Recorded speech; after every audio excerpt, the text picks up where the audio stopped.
20 God said, "Let the waters abound with living creatures, and let birds fly above the earth in the open expanse of the sky."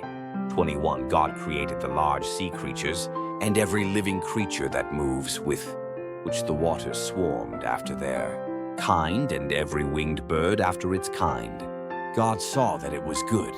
22 God blessed them, saying, "Be fruitful, and multiply, and fill the waters in the seas, and let birds multiply on the earth." 23 There was evening, and there was morning, a fifth day.